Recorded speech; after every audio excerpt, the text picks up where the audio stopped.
turning magical. With me she'd say everything you want to dream away. We are legends. Pourquoi il rigole, le Grégoire, ce matin? C'est parce fait que plaisir Nathalie de vous vous voir. avez piqué le stylo, c'est ça? Non, j'ai non. juste un peu comme ça. Bon. C'est ça, il pique Ah, beaucoup de compris. choses, mais Sombre pas histoire. le Pas stylo.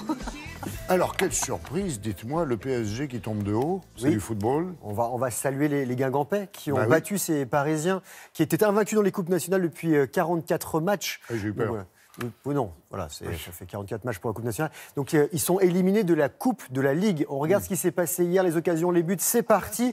Et hier soir, au Parc des Princes, Paris, leader de Ligue 1, accueillait Guingamp, dernier du championnat. Le PSG Au Parc des Princes, en domine plus. au Parc des Princes la première période et aurait pu ouvrir le score grâce à Mbappé. Début de deuxième période, énorme occasion pour Cavani, mais ça ne rentre pas.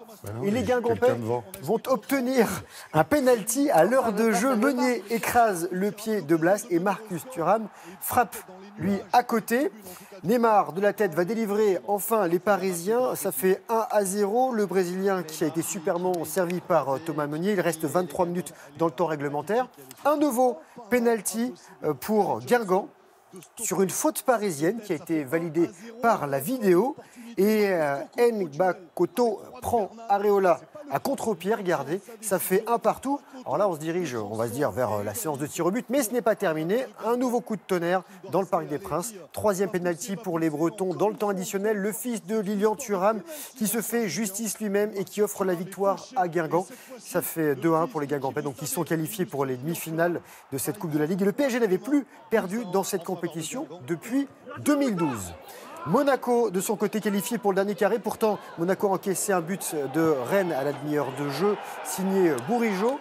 Égalisation monégasque de Lopez en deuxième période. Ça fait 1-1 dans le temps réglementaire, 1-1 dans le temps additionnel. Là, c'est la séance de tir au but qui est cruelle pour les Rennais, crucifiés par le gardien de Monaco, Badiachil, qui frappe plein axe. Et rappelons que les Hommes du Rocher s'étaient inclinés l'an dernier en finale face au PSG. Et un dernier but, celui de Bordelais, Calou, face au Havre, les Girondins, qui se sont vengés des Havrais, qu'ils avaient éliminés en Coupe de France 3 jours plus tôt. Bordeaux en demi-finale de la Coupe de la Ligue. Et je rappelle que Strasbourg était également qualifié mardi. Voilà, vous connaissez tous les qualifiés. Ça fera un pour joli les tableau, demi-finales. ça sera intéressant. Et ça se déroulera sur nos antennes, bien sûr, les 29 et 30 janvier. C'est pour ça, justement, que je disais que ça va être intéressant, le prochain tableau de la Coupe de la Ligue. Alors, vous allez faire plaisir à Nathalie, on va parler basket aussi. La main au panier avec... Oh, c'est le début de l'année, j'ai le droit? Oui, vous avez le droit. Ok, d'accord. Il est 6h39, on Ça y est, passe. c'est fait. Hein. Des clubs français qui se débrouillent bien sur les parquets européens. Regardez, avec une deuxième journée de top 16 d'Eurocoupe, Monaco en blanc qui avait perdu la première journée à Berlin s'est racheté à domicile en battant les Lituaniens de Vilnius 75-70. Prochain rendez-vous européen, ce sera mardi face à la Serbie. Et en Ligue des Champions, cette fois, Nanterre en blanc et également à domicile a surclassé les Allemands de Bonn 103-56 et se relance pour une place dans le top 8. Et une autre victoire d'un club français dans cette même compétition et face également à un club allemand, c'est Le Mans qui est champion de France, rappelons-le, qui a été malmené par Ludwigsburg mais qui l'emporte finalement 73-68.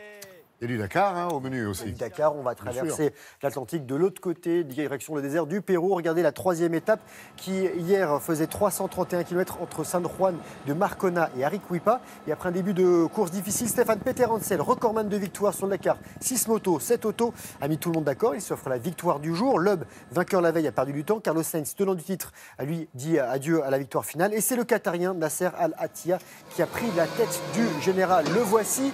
Et en moto, Xavier de Soultray, mal engagé après les deux premières étapes, est arrivé le premier hier. Et le Français remonte au classement général, il est 6e. Et le Chilien Quintanilla, lui, prend les commandes de cette édition. Et aujourd'hui, 511 km, dont 351 km de spécial. Donc des images spectaculaires garanties demain matin. Merci beaucoup, Grégoire.